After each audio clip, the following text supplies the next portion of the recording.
Salut à tous, bienvenue pour la rétro de l'actualité de ce mois de juin 2025. Un mois pour lequel l'été s'est invité avant l'heure. On l'a bien senti avec cette vague de forte chaleur arrivée de manière précoce pour la saison. Et puis la canicule qui a fait son apparition avec les impacts sur les chantiers comme auprès des personnes vulnérables. Et puis les premières départs de feu sur notre territoire, malgré des campagnes pour lutter contre les mégots de cigarettes et puis cette nouvelle application Fire Chaser 13. Bref, le coup d'envoi de la saison estivale qui a été donné aussi sur le littoral martégal, dans les campings à Carreau, la Couronne et puis la réouverture tant attendue du camping des Tamaris. On parle évidemment en ce mois de juin des incontournables, le bac de philo, les soldes d'été et aussi Affaires conclues à Vitrolles. Vous allez voir, c'était vraiment un moment très sympa. On partira aussi à Miramas pour voir le chantier depuis la gare avec cette nouvelle passerelle qui devrait faire des heureux auprès des usagers. Et puis, comment ne pas évoquer cet incendie qui a créé bien pas mal d'émules avec pollution sur l'étang de Berre. Je vais bien sûr parler de cet incendie à Rognac il y a une dizaine de jours sur ce site classé Céveso. Impact évidemment sur la baignade, la pêche. On va y revenir en détail et tout de suite, on démarre par cette grosse frayeur qui a touché les habitants de Saint-Martin-de-Crau à leur réveil. C'était à la mi-juin. Voici tout de suite la rétro. C'est avec stupeur que les habitants de Saint-Martin-de-Crau découvrent les conséquences d'une nuit qu'ils ne sont pas prêts d'oublier. Vers 3h ce matin, une pipeline près du Mas Saint-Claude a explosé, provoquant une forte détonation, entendue jusqu'à plusieurs kilomètres. La maison, elle a tremblé, donc voilà, on a eu ce ressenti-là. Comme s'il y avait un avion qui atterrissait, enfin vraiment un grand boom. Et le ciel s'est illuminé d'une lumière orange et c'était assez troublant parce qu'on n'arrivait pas à identifier. Sur place, les secours ont rapidement sécurisé la zone. Aucun blessé n'est à déplorer, mais les dégâts restent importants. Nous sommes rendus pour commencer ici, pour ouvrir donc la cellule de crise, notre plan communal de sauvegarde. Nous avons pu donc communiquer pour assurer, en temps et en heure, faire part de l'avancée de la gestion de cette crise. Et ensuite, nous sommes allés sur place avec Madame la sous-préfète pour nous rendre compte et faire le point avec les différents responsables des cellules de secours, la gendarmerie et autres personnes présentes. Au centre équestre, situé tout près de l'explosion, les chevaux affolés par le bruit se sont échappés. Une nuit très agitée pour la propriétaire Elodie, encore sous le choc. Les chevaux sont en sécurité dans des endroits, mais je suis très inquiète parce que moi déjà, je n'ai pas du tout les moyens de refaire. J'ai des juments qui vont certainement avorter, qui étaient pleines, mais avec le choc vont certainement avorter. Je sais pas. J'ai les propriétaires, ils me soutiennent, mais je pense qu'à un moment donné, si ça dure longtemps, ils vont aller ailleurs. Et en fait, moi, je n'ai que ça comme revenu. Donc je ne sais pas comment je vais faire. Des experts sont attendus sur place dans les prochains jours pour définir la cause exacte de cet accident, pendant que les habitants, eux, tentent de reprendre une vie normale.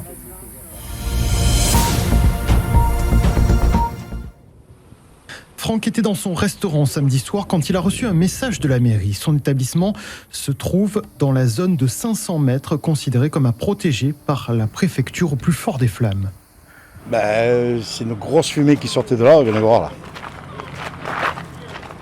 Derrière la remorque là, il y avait un nuage qui passait par-dessus quoi. La mairie qui nous a envoyé des messages, oui ça a été comme il faut. Ouais.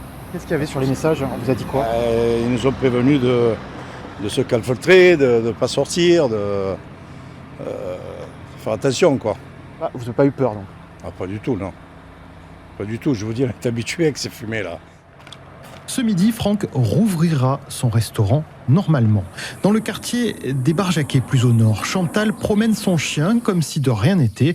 Son lotissement a été la première zone d'habitation dans l'axe de la fumée. Le nuage, il venait d'où là, ici ? Il venait de ce côté-là. La diagonale là, vraiment. Il faisait quelle taille ? Il montait tellement haut dans le ciel. C'était, je sais pas, j'ai du mal à mesurer, mais il était vraiment... il est monté très très haut, c'était très impressionnant. Et puis c'était noir, mais extrêmement noir, quoi. Cette riveraine non plus ne prendra pas de précautions particulières, si ce n'est qu'elle assure qu'elle lavera les légumes de son jardin plutôt 2 fois qu'une.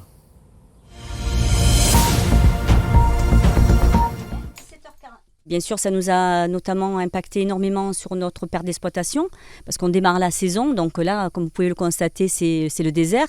Et c'est bien dommage parce que vous avez beaucoup de locaux actuellement et quand même le tourisme commence à démarrer maintenant.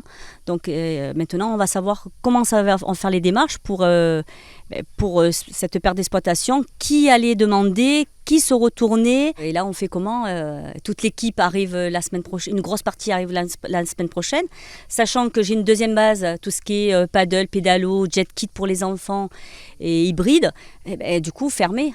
Donc, et là, c'est pareil. Et je ne vous cache pas que la taxe qu'on paye pour le domaine maritime est quand même assez conséquent. On va voir si le domaine maritime va faire un petit geste envers nous, quoi. Et vous pensez que cet épisode, ça peut nuire à l'image de l'étang ?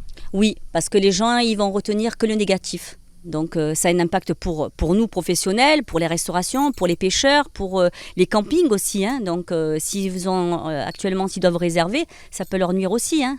Donc c'est tout un système qui va être en arrêt. Malgré l'arrêté, vous êtes venu à la plage ? Ah oui, totalement. On profite quand même du soleil malgré tout.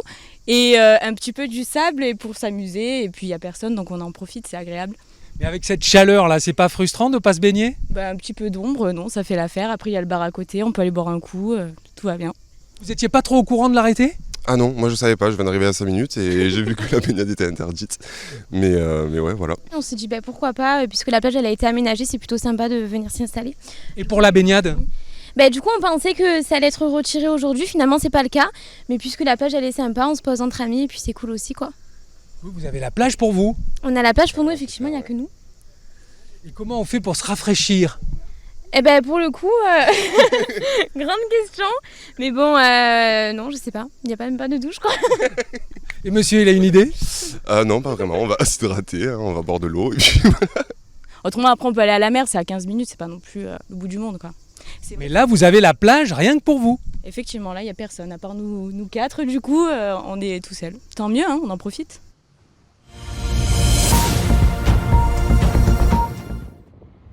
Les résultats, c'est que nous, on dit que notre poisson n'est pas comestible.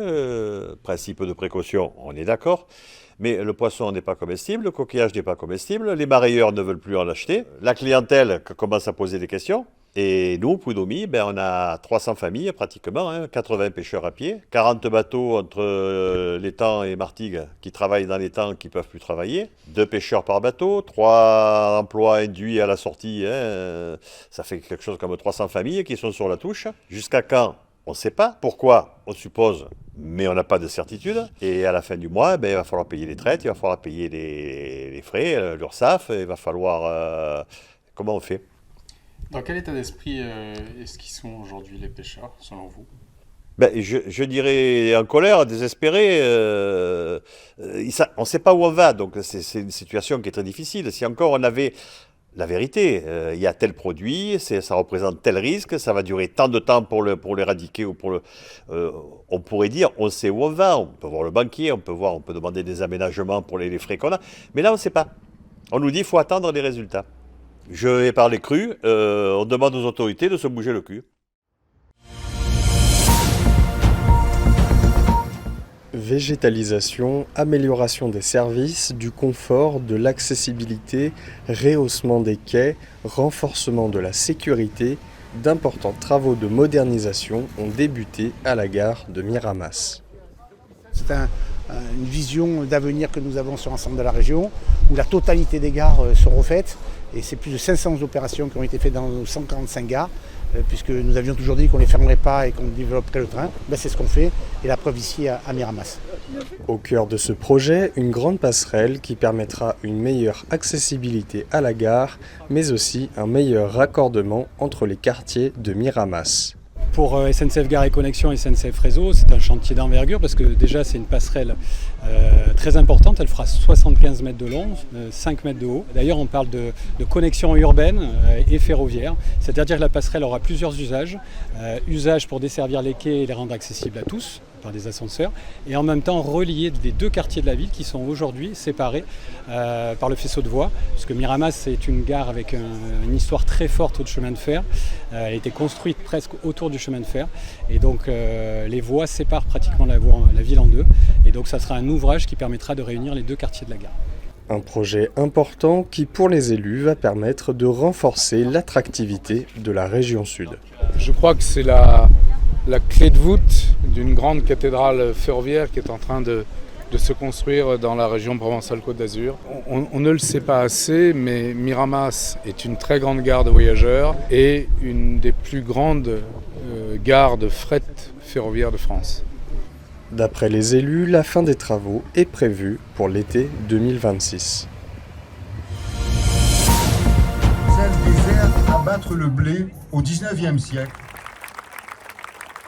Le pin parasol, le tamaris qui est une plante endémique au lieu, comme le chêne vert. Comme on peut le voir sur le côté, on a un chêne vert qui est centenaire sur la plage de Ferrières. Donc le chêne vert a été implanté là aussi. Tous ces arbres sont des arbres méditerranéens, du coup ne nécessiteront que très peu d'eau dans le futur. Mais néanmoins, la plantation, ça nécessite un arrosage régulier pour pouvoir les faire démarrer. Et au bout de quelques années, 3-4 ans, tout ça, ils deviendront autonomes et ça ne nécessitera plus d'arrosage. C'est un chantier dont vous êtes fier ? Ah, très fier parce que je suis martégal. Le service existe depuis 1954, je crois. Au départ, c'est le service des plantations. Et nous n'avons jamais planté autant d'arbres sur un aménagement sur la commune. Donc c'est un chantier sur lequel nous sommes très fiers. Le service est très fier d'avoir pouvoir apporter ça aux Martégots. Ah, magnifique, c'est vraiment magnifique. Ils ont fait quelque chose de beau. J'espère que ça va rester comme ça, mais vraiment, à Martigues, on n'a pas à se plaindre. Déjà, donc, vous avez un parking qui est toujours conservé, qui a été même agrandi un peu plus. Donc il y a des gens qui vont venir. Il y a un jardin d'enfants, donc la petite population va venir.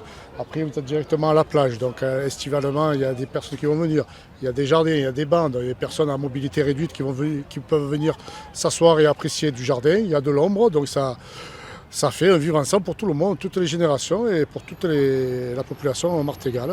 Ça paraît plus grand et plus d'espace, plus de verdure. Sincèrement, c'est très joli. J'aime beaucoup. Donc pas de regret de l'ancienne place ? Non. Et là, je pense que ça va être bien cadré au niveau des places, parce qu'avant, c'était un peu fourre-tout. Voilà, tout le monde se garait un peu n'importe où. Et moi, je trouve que la verdure, c'est super sympa. Hein.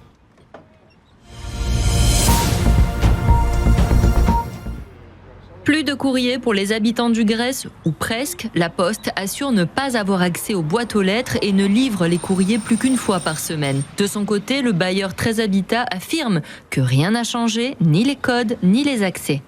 Depuis mardi, on a constaté qu'il y avait ces affiches-là, apparemment ça vient de la Poste, et depuis, on n'a plus de courrier, et le courrier est stocké au-dessus des boîtes aux lettres, comme ça, et on est dans le flou, on attend, voilà.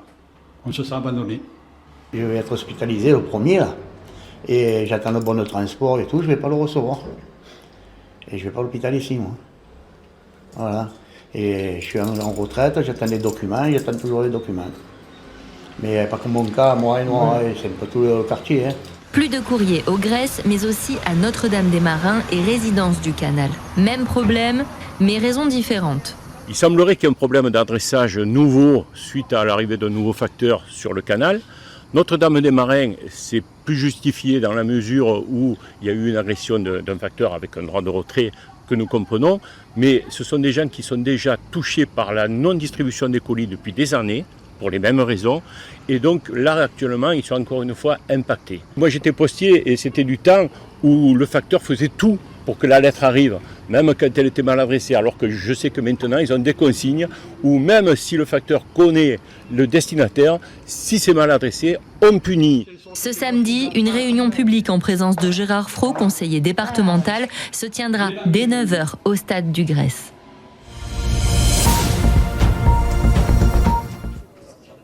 À pied, à vélo, sur la mer, à cheval, en voiture et à moto, voilà toutes les façons dont vous allez pouvoir retrouver les policiers de Marseille sur les 57 km de littoral. 10 plages seront surveillées pour le confort des habitants et des touristes et pour éviter tout débordement. Les problèmes majeurs que l'on rencontre, ce sont d'abord des vols. C'est la majorité de la délinquance sur les plages. Il y a une espèce d'effet d'aubaine pour certains, d'avoir des regroupements de personnes, des personnes qui sont plutôt détendues, qui sont en vacances, qui ne pensent pas à protéger leurs biens et certains le savent très bien et essayent d'en profiter. C'est aussi pour ça qu'on aura aussi des policiers qui vont patrouiller sur toutes les plages marseillaises de manière très discrète pour essayer de repérer ces équipes qui sont souvent bien organisées. Nouveauté cette année, des CRS seront déployés sur les lieux touristiques comme le Vieux-Port ou la Canebière afin de limiter les vols. Ce dispositif semble prévoyant mais peut-être aussi angoissant pour les touristes. Je ne sais pas si on se sent plus en sécurité quand il y a des bateaux, des voitures, des motos et des policiers à pied et à cheval. Ça donne plus un sentiment d'insécurité que quand ils étaient peut-être pas là. Par contre, c'est vrai que si ça peut peut-être diminuer au moins l'inquiétude qu'on a sur le fait le vol des affaires, nous on n'est que deux, c'est vrai que c'est un peu, quand on a envie d'aller se baigner tous les deux, on se demande toujours pour nos affaires, est-ce qu'elles vont pas partir quoi. Un renforcement de la sécurité dans les transports est également prévu, ainsi que des contrôles anti-rodéo et de produits illicites consommés au volant. L'hôpital de Martigues a organisé aujourd'hui une journée de sensibilisation au risque du tabagisme, l'occasion pour les fumeurs de venir rencontrer des professionnels de l'addictologie, un premier pas pour se faire accompagner vers l'arrêt de la cigarette. Nous sommes réunis aujourd'hui pour un petit peu informer les gens de l'arrêt du tabac et les bénéfices à l'arrêt. Eh bien, c'est toujours meilleur pour la santé d'arrêter de fumer et tout est possible, rien n'est impossible et il y a beaucoup plus de chances si les gens sont accompagnés. Pour venir en aide aux fumeurs, le personnel propose différentes méthodes physiques mais aussi psychologiques. On propose des prescriptions de patchs, donc des substituts nicotiniques. On propose aussi un accompagnement, donc nous dans le sein vraiment du service, on propose un accompagnement psychologique avec donc notre psychologue Madame Vidal. On propose aussi des consultations tabacologie, c'est vraiment aussi pour développer et pour montrer un petit peu le service, montrer qu'il existe, qu'on peut les accompagner, etc. Nadia fume depuis qu'elle est jeune. Aujourd'hui, elle essaye d'arrêter, ce qui n'est pas facile pour elle. C'est très très difficile. J'ai réussi une fois et j'ai confiance pour réussir une deuxième fois. Ça nous aide beaucoup et ça nous dit ce qu'on peut faire, ce qu'on ne peut pas faire et qu'est-ce qui peut nous aider aussi.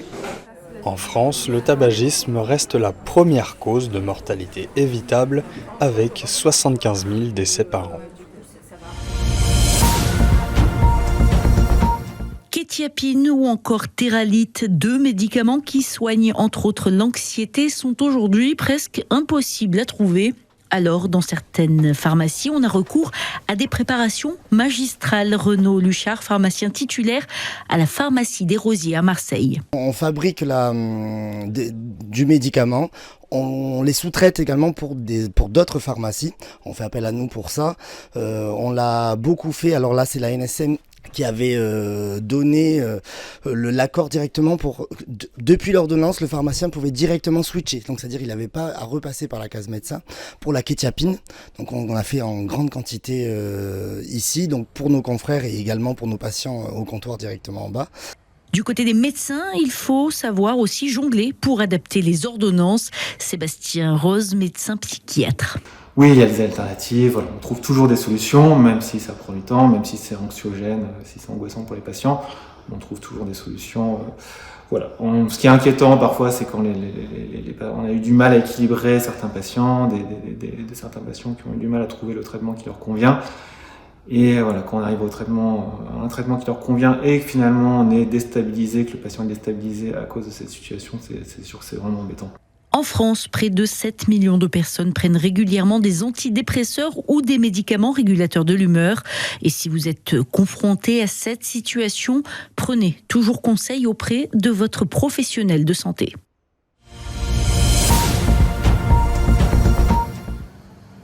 « 20% des enfants et 40% des adultes souffrent de myopie. Ce trouble de la vue se caractérise par une vision floue de loin et nette de près. La myopie, ça va être un défaut visuel qui va surtout gêner dans un premier temps en vision de loin. Donc la myopie, ça va être dû à un œil trop court ou trop puissant et on va devoir enlever de la puissance, donc mettre des verres concaves, négatifs, donc avec une correction notée sur l'ordonnance en moins. Malheureusement, la myopie, on en voit de plus en plus. Et quand on est jeune, si on zoome trop longtemps, si on accommode trop longtemps et trop près, donc trop fort, du zoom va rester enclenché. Donc l'œil va devenir trop fort. Et il faut enlever. Ça crée de la myopie, donc il faut enlever de la puissance, mettre des verres négatifs. Désormais, certains verres capables de freiner la myopie sont partiellement remboursables par la sécurité sociale, une mesure qui s'adresse aux 5-16 ans souffrant d'un trouble fort ou évolutif. Moi, je trouve ça personnellement génial parce que ça permet de pouvoir avoir un accès à ce verre-là pour des gens qui n'ont pas forcément du coup le budget pour ce genre de verre, qui a quand même un certain coût. Et du coup, je trouve ça cool que la Sécu, elle le finance un petit peu plus au niveau du verre de freinateur de myopie. Chaque verre coûte environ 150 €, soit 300 € pour une paire. La sécurité sociale en remboursera de son côté environ un tiers.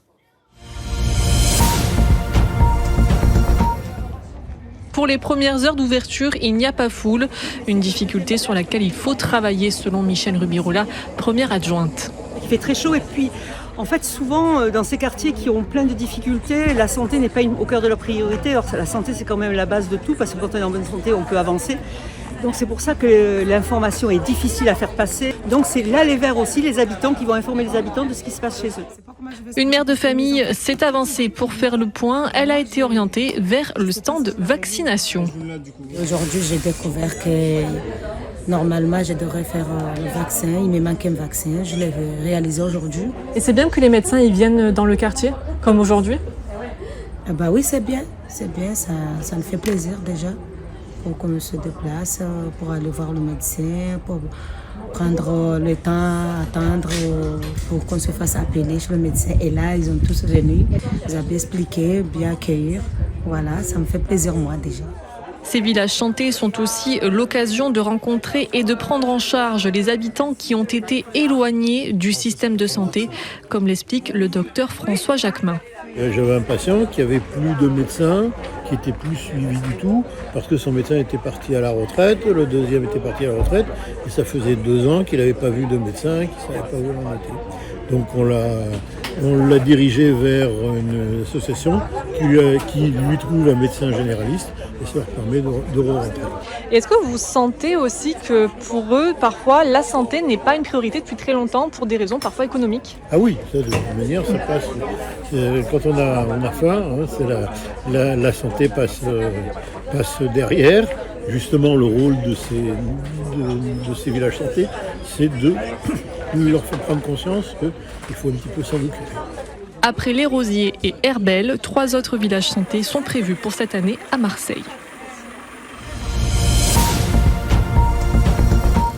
À peine 10 heures sur la montre et il fait déjà 27 degrés, mais pas de quoi effrayer Maxime. Très bien. C'est vrai ? Oui, très bien, très bien. Qu'est-ce que vous avez mis en place ? Alors en place rien, parce que de toute façon il n'y a rien à mettre en place, mais juste nous on a l'habitude quoi, tout simplement. En levant les yeux, on aperçoit plusieurs personnes qui travaillent sur le toit d'un immeuble et la situation est pour le coup beaucoup moins agréable. C'est ce que nous explique Mouande. On travaille obligé on n'a pas le choix. Obligé qu'on travaille déjà. Après on a des moyens des fois on prend avec nous des bouteilles d'eau. Voilà, des bouteilles d'eau, c'est tout. Quand vous avez fini cette journée de travail, vous êtes beaucoup plus fatigué. Comment ça se passe ? Fatigué, c'est sûr que fatigué. Là, on travaille pendant ce soleil, donc c'est obligé fatigué. On arrive à la maison, la douche, voilà. Après, on peut récupérer un peu. De son côté, Gilles semble le mieux loti dans la cabine de son engin de chantier.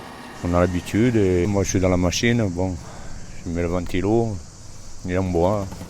Outre la chaleur, les travailleurs du BTP sont souvent les plus exposés aux rayons UV avec des risques immédiats et à long terme comme le coup de soleil, l'inflammation des yeux, le vieillissement prématuré, mais aussi dans les cas les plus graves, des cancers cutanés. Que ce soit pour fêter un anniversaire, tenir compagnie ou rappeler les bons gestes à adopter en cas de forte chaleur, les équipes du CCAS multiplient les appels pour limiter l'isolement chez les personnes âgées. Dès le 1er juillet, 10 étudiants se joindront à eux pour passer près de 500 appels par jour et rendre visite à ces personnes pour leur faire un peu de compagnie. C'est avant tout un objet de lien, un objet qui permet aussi de donner des bonnes pratiques dans ces périodes de canicule et de détecter des situations, des problématiques sociales, d'isolement, de perte d'autonomie qui déclenchent derrière des interventions de nos équipes sociales. On a effectivement l'été un renfort de nos équipes avec des vacataires étudiants généralement qui assurent ce fameux plateau de téléphone qui nous permet effectivement de faire du lien toute la journée avec nos équipes. C'est en partie nos équipes qui le pilotent, mais c'est vrai que ce travail est en règle générale dévolu à nos jeunes recrues l'été. Je me permets d'appeler pour prendre un petit peu de vos nouvelles. Ils sont venus à la maison et vous avez porté le genre de ventilateur, vous savez, tout ça. Oui. Les personnes âgées. Oui, le kit canicule. Véronique est l'un de ces petits héros du quotidien qui se préoccupe de nos seniors. La canicule, chaque année, c'est pas que cette année, c'est tout le temps. C'est un renforcement, même s'ils sont au courant, même s'ils le savent, ça fait rien, on fait une petite piqûre de rappel. Et ils sont super contents, rien que de nous avoir au téléphone, ils sont contents. Et après, avec les visites, alors là, c'est des petits jeux de cartes, c'est des discussions. Ils prennent le temps d'être avec les seniors. Et les seniors sont trop contents de leur raconter leur passé, leurs petits-enfants. Enfin, des visites, ils n'en ont pas souvent. Ils ont des appels un peu de la famille. Mais des personnes qui viennent les voir, il y en a effectivement, ils n'ont énormément pas de visites. Pour bénéficier de ce dispositif, il est possible de contacter Allo Mairie au 30 13. Que vous soyez de la famille ou un voisin, il vous est également conseillé de contacter ce numéro pour vos proches.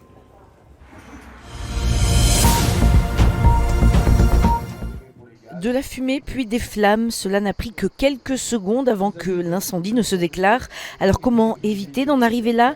Les automobilistes ont des solutions, des plus radicales aux plus simples. Arrêtez de fumer. Après, il suffit d'avoir une petite boîte dans sa voiture pour pouvoir les mettre à l'intérieur et les jeter chez soi. C'est tellement simple. C'est respectueux. De la nature déjà pour commencer et puis même pour eux en fait un départ de feu ça peut enclencher beaucoup de choses donc ils peuvent le mettre juste dans leur cendrier en fait tout simplement au lieu de le jeter par la fenêtre mais bon apparemment c'est trop compliqué. Spécialisée dans la gestion des risques naturels, l'entente Valabre mène chaque année le combat contre le jet de mégots. Jackie Gérard en est le président. Les mégots au final sur l'ensemble des causes représentent à peu près 25%. C'est donc beaucoup. Et si on joue là-dessus, même si on ne gagne que 5, 6, 10%, on peut diminuer de moitié facilement cette pratique. Dans quelques jours, sur les vitrines des buralistes, des affiches de sensibilisation devraient être installées avec comme message celui de responsabiliser les fumeurs sur les routes. Philippe Coy, président de la Confédération des buralistes de France. Je crois qu'en ne les accusant pas, mais en les responsabilisant. Vous savez, depuis la nuit des temps, quand vous victimisez quelqu'un, vous incriminez, il y a toujours un repli sur soi et on ne reçoit pas le bon message. De l'herbe sèche, du vent, une brise suffit et un mégot sont le triangle d'éléments si dangereux et redoutés par les soldats du feu et nos forêts en été. Alors, soyons responsables. C'est dans ce massif de Rognac qu'un feu a démarré dimanche dernier. Grâce à une alerte envoyée via l'application Fire Chaser 13, Lucas Arnichamp et ses collègues ont pu intervenir rapidement avant de passer le relais aux sapeurs-pompiers. Là par exemple on est sur un feu qui a parcouru environ 700 mètres carrés. Qui n'est pas non plus d'une extrême virulence, mais tout de suite ça produit un panache de fumée, les gens se posent des questions et donc nous on va entre guillemets venir apporter des informations pour que la population soit rassurée ou malheureusement en cas de gros départ de feu au contraire, qu'elle sache quoi faire. La saison des feux s'étend du 1er juin au 30 septembre et les interventions sont nombreuses. L'association Fire Chaser 13, créée en 2018, a franchi un cap en 2023 avec le lancement de son application. Elle centralise les infos et les transmet aux sapeurs-pompiers des Bouches-du-Rhône qui peuvent gagner un temps précieux. Une vingtaine d'agents sont formés pour repérer les premières flammes, mais un travail d'enquête reste indispensable, rappelle son président, Raphaël Supplisson. Il y a un pôle MSGU, médias sociaux en gestion d'urgence. On va scanner les réseaux sociaux, vérifier l'information. En moins de 10 minutes, on doit avoir la météo, la localisation du feu et un visuel. L'application est gratuite. Elle compte aujourd'hui plus de 14 000 utilisateurs.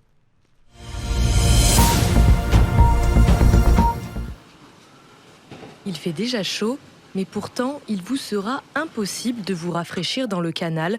Étant la principale source d'approvisionnement en eau potable de la ville, il est formellement interdit de mettre un pied à l'eau sous risque de vous noyer. Déjà, c'est une eau qui peut être fraîche, c'est une eau qui vient des Alpes. Et si vous tombez dans l'eau, vous aurez beaucoup de difficultés à remonter, puisque les bords du canal sont très glissants. Ils sont abrupts et glissants de par les limons qui s'y dépose. La vitesse peut être importante sur le canal, elle peut dépasser le mètre par seconde, et aussi elle est variable. Donc en fonction des saisons, il peut y avoir plus ou moins de courant, plus ou moins d'eau. Donc une situation n'est jamais la même à un moment ou à un autre. Dans certains endroits, le canal plonge en siphon, provoquant des courants violents. Une aspiration entraînant jusqu'à 6 mètres de profondeur empêche une remontée à la surface. Pour l'heure, aucun incident n'est à déplorer dans la commune d'Allaux, mais en cas de chute, des gestes sont à adopter.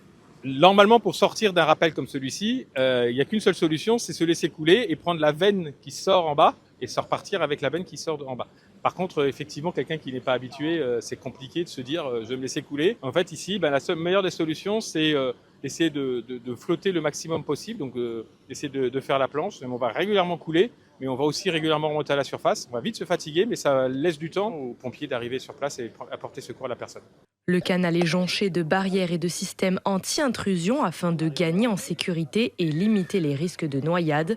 En 30 ans, 10 morts sont à déplorer.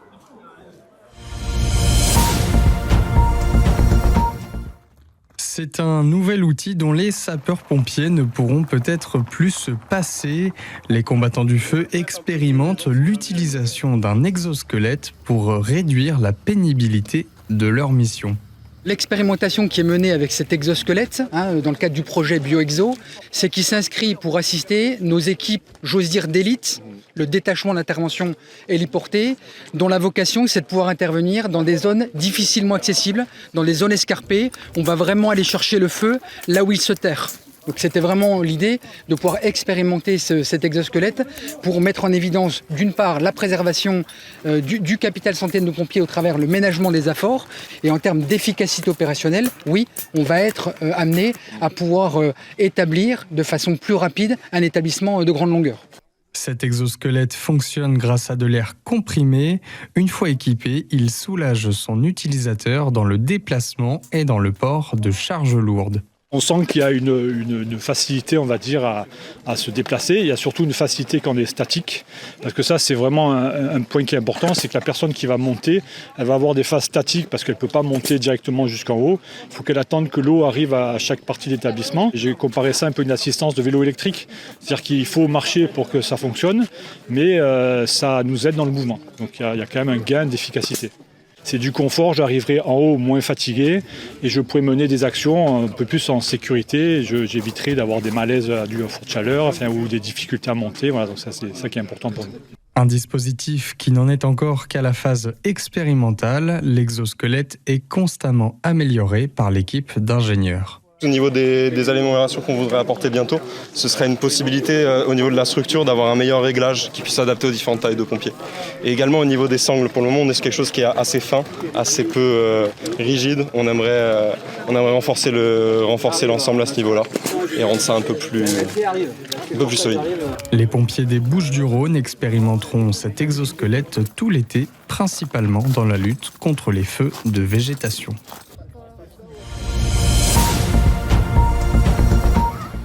Une belle saison touristique estivale en prévision, c'est en tout cas le constat des campings et villages vacances de Martigues.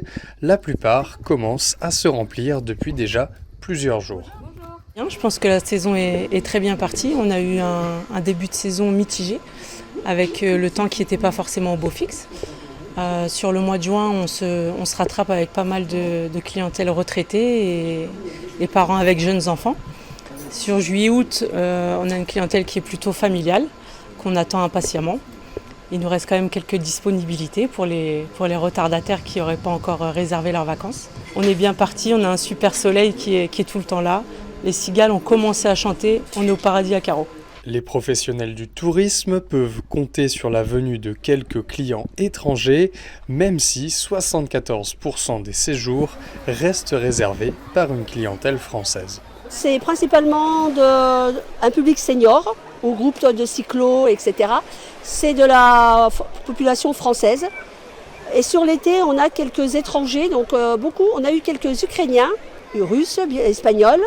Et c'est un juillet-août, c'est un public famille avec des locaux, quelques Marseillais qui viennent profiter de la plage ici, sur la couronne. De son côté, la municipalité est venue rencontrer plusieurs gérants pour les accompagner au mieux dans le lancement de cette saison.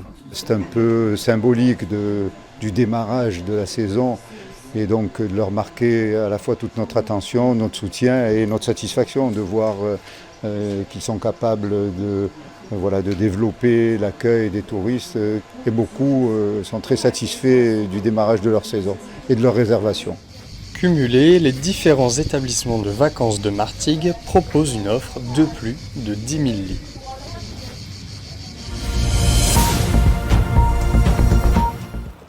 En août 2020, le camping Les Tamaris disparaissait sous les flammes. L'incendie n'avait à l'époque rien épargné. L'ensemble du camping a été détruit, tous les chalets ont brûlé, toute la végétation avait brûlé, il restait absolument plus rien, juste un amas de cendres. Quand on est arrivé en septembre, il restait 2 palmiers sur le camping et c'est tout. Après 4 ans à l'abandon, Anthony et sa femme reprennent le camping. En plus de devoir tout reconstruire et tout réaménager, ils ont dû s'adapter à toute la nouvelle réglementation anti-incendie. Pour pouvoir réouvrir le camping, il a fallu respecter déjà toutes les normes incendie. Donc déjà, on a dû monter un dossier pour la réouverture du camping, un dossier incendie qui est passé à la commission de sécurité. Les essences qui sont sur le camping, c'est des essences spécifiques. On n'a plus le droit, par exemple, d'avoir du pain, puisque c'est considéré comme trop inflammable. On n'a pas le droit d'avoir des vives, donc on a dû penser le camping pour délimiter des emplacements et des espaces sans haies vives, mais tout en ayant de la végétation. Donc on a des essences particulières qui résistent mieux au feu que d'autres. Le camping a rouvert ses portes en avril cette année. La clientèle est déjà au rendez-vous. Il y a des anciens qui reviennent voir le camping des Tamaris renaître et voir les nouveaux changements qu'il y a eu, la nouvelle piscine, les nouveaux sanitaires, tous les nouveaux locatifs qui sont tous neufs. Et en plus, nous avons la clientèle étrangère qui est au rendez-vous, puisqu'on a énormément d'Allemands, d'Hollandais et de Belges qui viennent séjourner au Tamaris. C'est donc une bonne saison qui s'annonce pour la réouverture du Tamaris.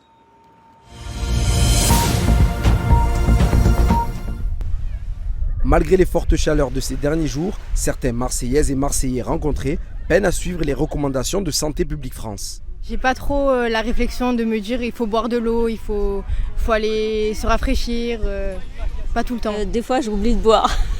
Vous sentez comment après? Un peu fatigué. De base je suis quelqu'un qui boit pratiquement jamais, mais avec le sport je suis obligé, donc je fais un petit peu des efforts. Je fais des efforts en ce moment. Même si les températures étaient en baisse ce mercredi avec un mercure limité à 31 degrés, Hugo Dumas, maître nageur sauveteur pour la ville de Marseille, reste en alerte. Vous allez bien? Juste pour vous prévenir qu'avec les fortes chaleurs, il faut faire attention avec les enfants, bien les hydrater. Là je vois qu'ils sont munis de brassards et tout, c'est nickel pour la baignade. Dans ce contexte de vigilance canicule, il redouble d'attention auprès des publics les plus vulnérables. On a eu des malaises liés à la chaleur. On a eu des malaises qui peuvent être liés à des problèmes de santé chez la personne. On a eu des personnes qu'on a dû sortir de l'eau, qui savaient soit pas nager, qui ont eu des coups de fatigue. À Marseille, les maîtres nageurs veillent et informent les baigneurs de 9h30 à 19h, se couvrir, boire de l'eau et éviter les heures les plus chaudes. Des gestes simples, renforcés par le plan canicule lancé par la ville jusqu'au 15 septembre pour protéger les plus fragiles face aux fortes chaleurs.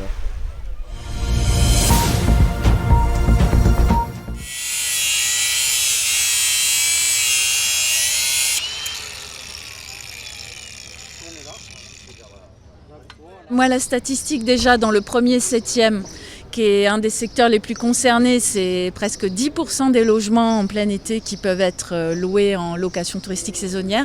Et ici, je vous dis, ça peut monter à 25%. Donc on a fait la procédure habituelle, la police est passée, elle a mis un petit sticker le 27 mai. Et là, à peu près 15 jours après, donc si la boîte à clé est toujours accrochée au mobilier urbain, on passe la retirer. Est-ce qu'elles reviennent après?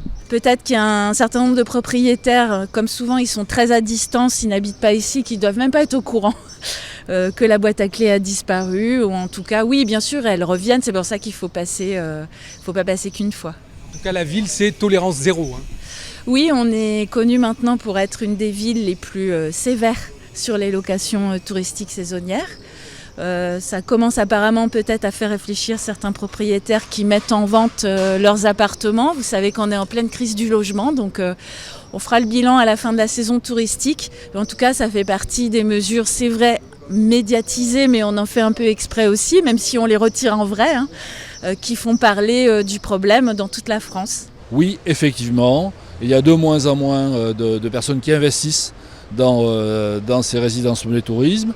Il n'est pas question de laisser l'espace public se faire coloniser par les boîtes à clés. Ça dévie complètement l'esprit qu'il y avait même dans les résidences meublées tourisme, puisque vous n'avez plus de personnes qui vous accueillent, c'est devenu totalement impersonnel, ce qui est une location avec une boîte à clés quelque part. Donc ça perd complètement son sens. Et aujourd'hui, oui, on constate quand même qu'il y a un retour et un abandon progressif de ces boîtes à clés dans les zones où on a déjà sévi et on a déjà enlevé ces boîtes à clés.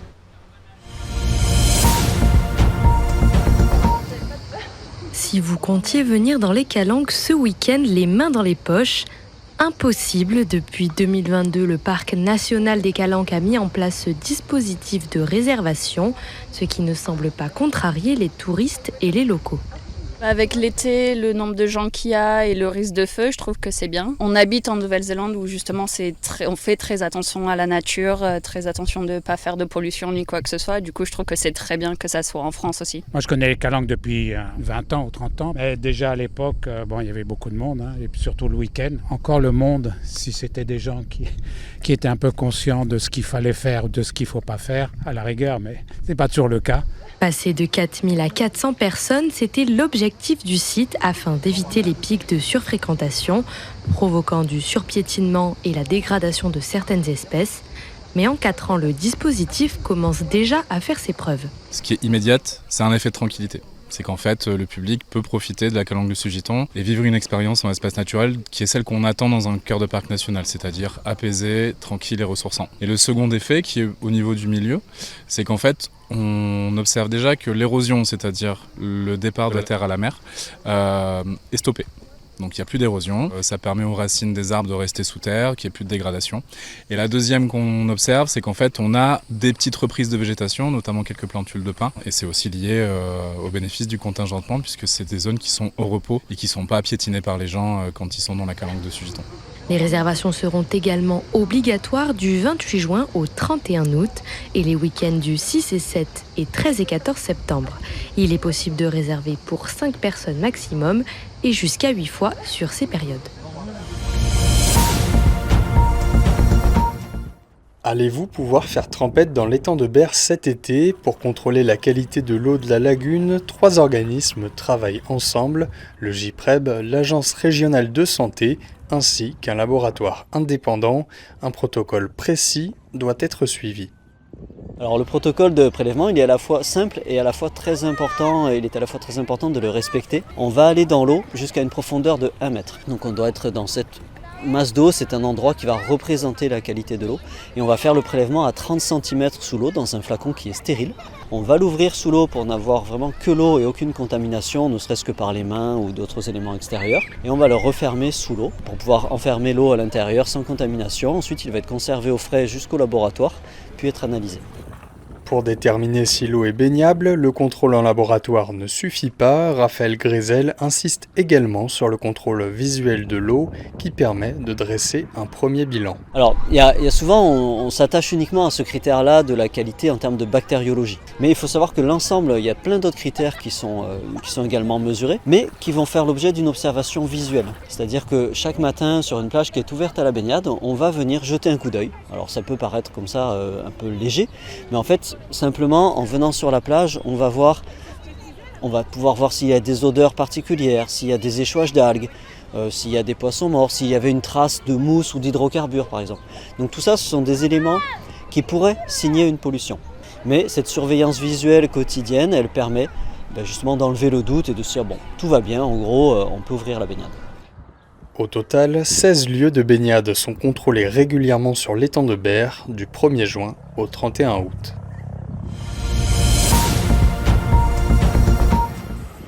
Les préparatifs battent leur plein un peu partout chez les restaurateurs. Dans certains même, tout est déjà prêt, les équipes au complet et l'ambiance pleine d'enthousiasme.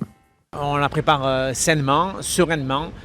Franchement, on a tout pour réussir notre saison. Je cultive le côté familial de la paillote, avec beaucoup d'enfants autour de la paillote parce que je vends beaucoup de sucré. On fait pas mal de plats aussi qui sont sympas. Les clients sont au rendez-vous, les martégots sont au rendez-vous. Donc pour moi, le début de saison commence assez bien. Voilà. Ailleurs, ces préparatifs avancent aussi à bon rythme, même s'il manque encore quelques renforts. Malgré tout, la confiance reste de mise. Pour l'instant, on est encore en recrutement de personnel. On a un serveur qui s'en va dans 2 semaines. Il faut qu'on trouve un deuxième cuisinier parce qu'il y en a un qui retourne à Courchevel. On essaye de tout organiser, que ce soit au niveau des serveurs, des cuisiniers, de la carte, tout ce qui est les préparations, les livraisons. Là, on a quasiment tout mis en place. Comme ça, dès qu'on arrive sur les grandes vacances, il y a tout qui est en place et tout devrait bien se passer. Des restaurateurs mobilisés entre sérénité et dernier ajustement pour un été qui s'annonce tambour battant. Depuis 8h ce lundi matin, les élèves de terminale planchent sur leur sujet de philosophie. Certains sortent vers 9h, tandis que d'autres préfèrent rester les 4h. Parmi eux, beaucoup révisent au dernier moment, car ils savent déjà qu'ils auront leur diplôme. Ça n'a plus vraiment d'intérêt en vrai. C'est-à-dire que là, le but, c'est juste d'avoir le bac et c'est plus quelque chose de super dur. Si on a vraiment juste écouté toute l'année, on peut très bien s'en sortir et avoir le bac avec la moyenne, quoi. Après, c'est plutôt aussi pour notre trophée personnel. Si j'ai la mention très bien ou la mention bien, c'est un peu un trophée qui est pour moi et du coup, c'est important aussi. Mais juste pour avoir nos études et tout, le bac, ça a plus autant l'importance que je sais que ça l'avait avant. Pour d'autres, le bac reste encore une épreuve cruciale pour leur avenir, comme pour Suzanne, qui est confiante pour son épreuve. C'est important pour les études que je veux faire après, si je veux me réorienter par exemple. Et puis même ils le prennent en compte si on a notre bac, la licence.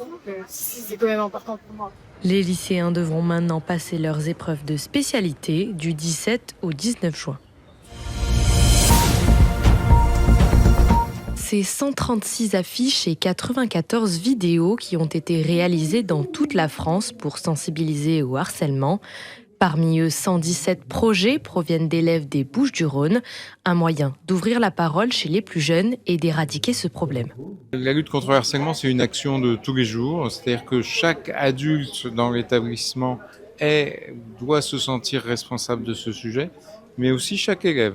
C'est pour ça qu'on forme notamment des ambassadeurs lutte contre le harcèlement. C'est l'affaire de tous en fait. Si c'est ton problème, c'est mon problème. C'est ça l'idée. Je crois qu'en y mettant tous de la bonne volonté, de l'énergie, on peut vraiment venir à bout de ce fléau. Sur les 15 lauréats, 9 sont de la région. Un établissement a cependant su se démarquer. L'école élémentaire Olivier Guiraud et le collège Louis-le-Prince-Ringuet de la Fare-les-Oliviers se sont vus remettre le prix de la meilleure vidéo à l'Élysée, aux côtés du président Emmanuel Macron. Un moment hors du temps pour ces jeunes qui n'ont pas perdu de vue leur objectif. Je suis très content parce que je pensais pas qu'on allait aller aussi loin. Et content d'y aller et ça a fait une grosse émotion. Ça nous dit qu'on peut tout faire si on y croit. Et je trouve qu'on est tous différents, mais on se ressemble tous dans le fond. Faut pas se laisser rabaisser par les gens qui harcèlent.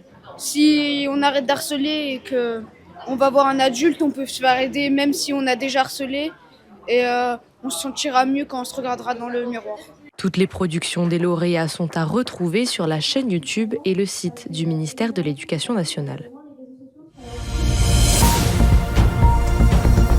85 assiettes ont été dressées pour les résidents du CCAS. Au menu kefta, accompagné de son riz et crème dessert à l'eau de rose et à la pistache. Le festival tient à mettre en avant la nourriture, source de partage et de convivialité. C'est très important que mélange les cultures aussi avec les Afghans et France, c'est bien. Parce que déjà, il y a beaucoup d'Afghans qui vivent en France. Comme ça, France aussi connaît pour notre culture, c'est quoi notre plat, c'est cuisiner, c'est quoi. La cuisine, c'est un langage universel, on peut dire. C'est-à-dire qu'il n'y a pas forcément besoin de mots pour retranscrire une émotion ou parler de là où on vient, avec des épices, des produits, des recettes.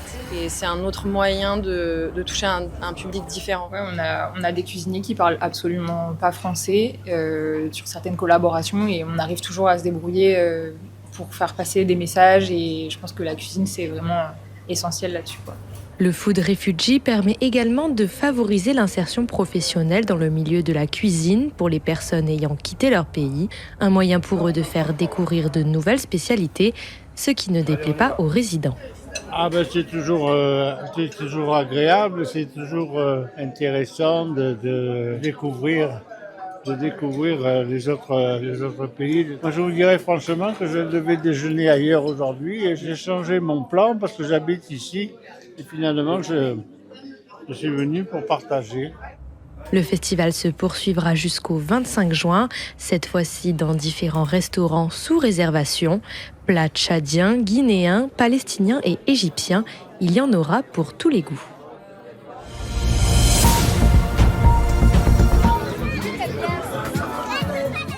« 10 équipes, 12 soirées de compétition. La T-Cup se dispute dans plusieurs quartiers de Martigues, Croix-Sainte, Saint-Roch, les Quatre-Vents, Boudème et Mas-de-Poine.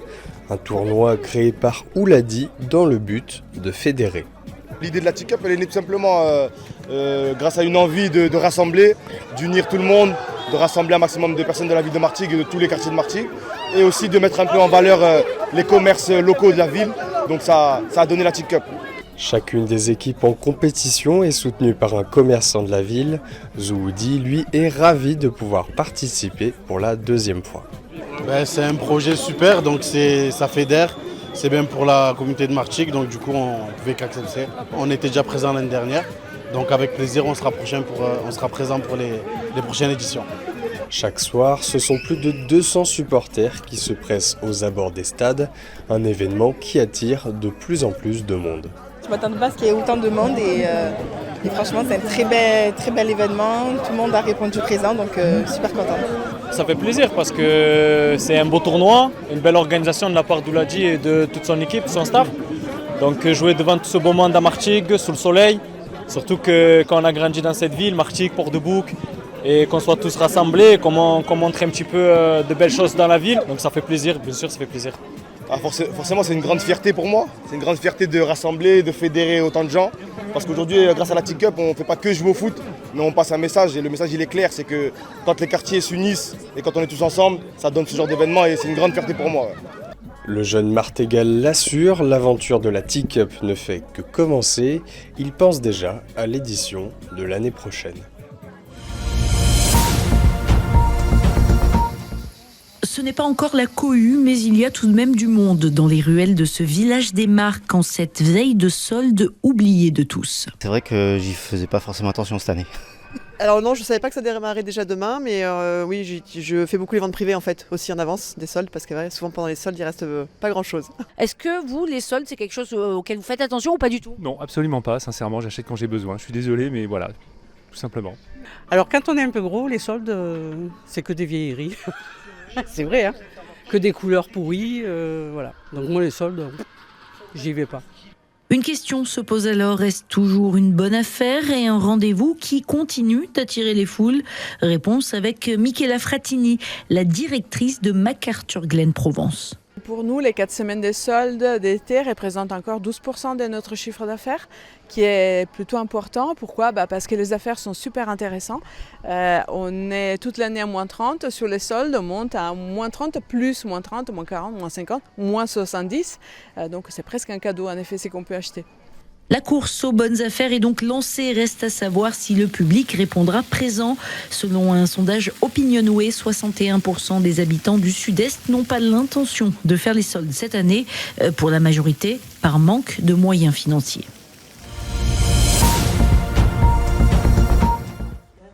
Dans son petit local, Nathalie Cornec crée ses vins blancs et rouges avec un vieux pressoir manuel à cliquer avant de les mettre en bouteilles. Des bouteilles, 10 000 par an, qu'elle consigne désormais à ses clients afin de pouvoir les réemployer. Une pratique vertueuse, mais pas sans contrainte. On est obligé d'utiliser des bouteilles qui sont standardisées au niveau national, puisqu'en fait, il faut qu'elles puissent être réutilisées un peu partout. Elles sont plus lourdes pour pouvoir supporter le réemploi, donc pour moi, économiquement, c'est plus cher. On est obligé d'utiliser des étiquettes à colle soluble pour qu'elles puissent se retirer au lavage. Et évidemment, on n'a pas 100% de retour de bouteilles, c'est-à-dire que je suis malgré tout obligée d'acheter des bouteilles neuves, mais ça se développe de mieux en mieux. C'est-à-dire que la première année, j'ai eu une demi-palette, c'est-à-dire à peu près 600 bouteilles qui sont revenues en réemploi. L'année suivante, j'ai eu une palette et cette année, j'ai eu 2 palettes. Comme d'autres professionnels de la région, Nathalie Cornec a pu compter sur l'aide logistique de l'Incassable, une association marseillaise spécialisée dans le réemploi. Camille Chanson, sa directrice. En fait, c'est vraiment une aberration de boire une bouteille, de l'amener à la borne de tri pour qu'elle soit cassée, broyée et refabriquée à l'identique, surtout lorsqu'elle est consommée et refabriquée localement. On sait aujourd'hui que ça permet d'économiser de l'eau, du CO2 et de l'énergie, parce qu'il faut beaucoup d'énergie en fait pour faire refondre du verre. Il faut faire fondre le verre à plus de 1500 degrés pendant plus de 24 heures. Avec 200 000 bouteilles collectées cette année, l'Incassable a pour objectif d'atteindre annuellement le million à partir de 2029. Dans les allées du centre commercial Grand Vitrolles, les curieux se pressent pour faire estimer leurs objets. Certains y voient une opportunité de se séparer d'un vieux souvenir. D'autres espèrent tomber sur une belle surprise. Je l'avais acheté pour mettre dans ma salle à manger. Et puis on a changé de modèle, donc il ne va plus du tout avec dedans. On l'a mis sur le côté et je voudrais m'en débarrasser. C'est un tableau du faussaire Francis Lagrange qui, en France, faisait des faux billets, des faux tableaux, et s'est fait attraper. Je me suis occupée d'une grand-maman pendant 5 ans qui l'a connue personnellement. Maintenant, il ne va pas chez moi, c'est plutôt l'histoire de la Guyane. Donc j'aimerais savoir déjà s'il a une valeur et ce que je peux en faire. Face à eux, Aurore Maurice, figure emblématique de l'émission Affaires conclues, prend le temps d'écouter, expliquer et évaluer chaque pièce avec bienveillance. Le but, c'est venir à la rencontre des gens, de voir leurs objets, de leur donner une information. Eux me voient derrière la télé, mais moi j'aime bien avoir le contact humain, pouvoir avoir leurs informations, pouvoir leur partager quelque chose qui est différent. Les visiteurs repartent avec le sourire et le sentiment d'avoir appris quelque chose pendant cet échange. Ça a bien expliqué un peu les rouages entre guillemets du milieu, tout ça quoi. Mais en tout cas, elle était super gentille, super sympa, souriante. C'était un bon moment. Elle m'a super bien expliqué le marché de l'art, comment ça se passe, et c'était super intéressant quoi. Si quelque chose est rare, donc ça vaut cher. Si c'est pas demandé, ça vaut rien quoi. Et c'était vraiment très instructif ce qu'elle m'a dit. Ouais, j'ai bien aimé. De simples objets devenus prétexte à l'échange, Trésor caché a transformé une journée ordinaire en moment de découverte et de partage.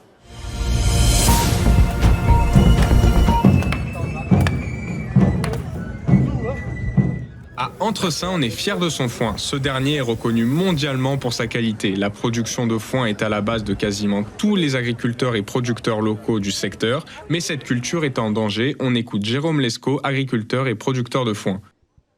On est en perte, nos exploitations sont en difficulté. Il y a de moins en moins de bêtes au niveau français, européen et même mondial. Et de ce fait, les bêtes n'arrivent pas à manger toute la production de foin. Aujourd'hui, le prix de vente va se vendre à environ 150-160 €. Alors pour que nos exploitations s'en sortent, il faudrait qu'on vende notre foin au minimum à 200 € la tonne. Un danger qui en amène un autre, celui de la recharge de la nappe phréatique. 70% de cette dernière provient de l'irrigation traditionnelle des prairies de foin de Crau. La perte d'eau liée à cette agriculture du foin impacterait la zone sur tous les plans, selon la présidente du CIMCRO, Céline Tromentin. On pourrait avoir des déficits de recharge de la nappe phréatique de la Crau qui alimente 300 000 habitants du territoire en eau potable. Nappe phréatique qui alimente aussi la zone industrielle portuaire de Fos, qui alimente les 2 bases aériennes d'Istres et de Salon de Provence stratégiques sur ce territoire, et donc du coup qui alimente la vitalité économique, démographique de ce territoire. La sauvegarde des 13 000 hectares d'agriculture de foin est donc très importante pour la nappe phréatique, selon le CIMCRO. Un schéma d'aménagement de gestion des ressources sera installé par le préfet à la mi-juin pour travailler sur le maintien de tous les usages de l'eau sur le territoire.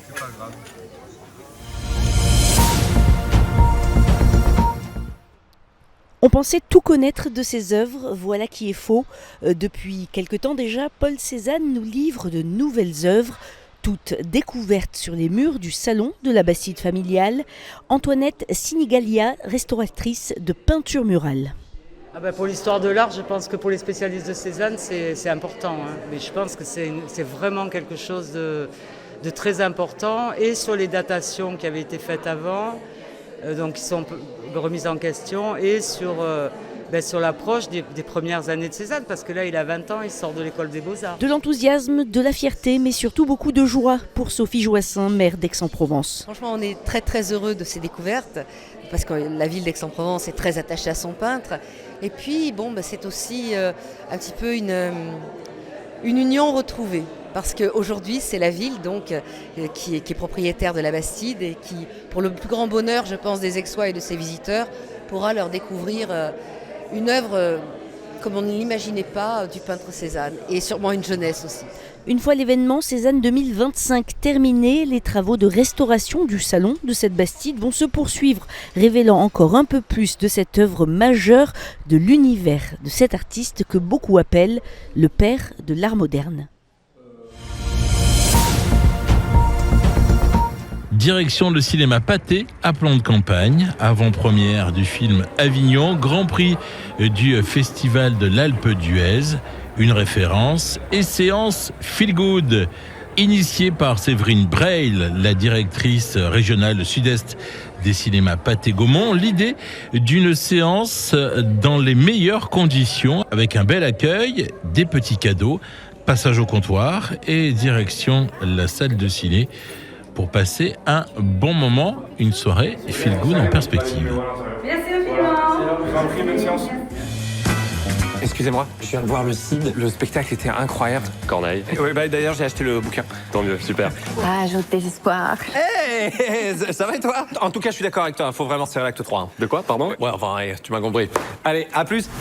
Attends, depuis le début du festival, tu lui fais croire ça? Waouh, c'est hyper romantique. Top, vraiment. Ouais, c'est très très bien joué, super histoire et j'espère que le film fonctionnera parce que c'est mérité. Franchement, il a fait un très très beau film avec des acteurs qu'on n'a pas forcément l'habitude de voir en tête d'affiche. Et très très belle histoire et c'est une belle réflexion sur le métier de comédien. Non, vraiment, j'ai beaucoup aimé le film. J'espère que ça va fonctionner, parce que ça mérite en tout cas. Avignon, un film comique, dramatique, dans toute sa splendeur. Ouais. Et très bien, pourquoi ? Pour pouvoir voir la réalité donc, des acteurs et ce qu'ils vivent sur Avignon réellement. Une vie qui n'est pas facile d'artiste, quoi. Une belle mise en scène, un bon rythme sympa. Et c'est vrai qu'on voit les relations entre hommes et femmes et c'est pas évident tous les jours. Oui, toute la publicité qu'ils doivent faire, tout ce qu'ils doivent mettre en avant. Ah oui, non, mais le film est vraiment complet, c'est excellent. Ouais.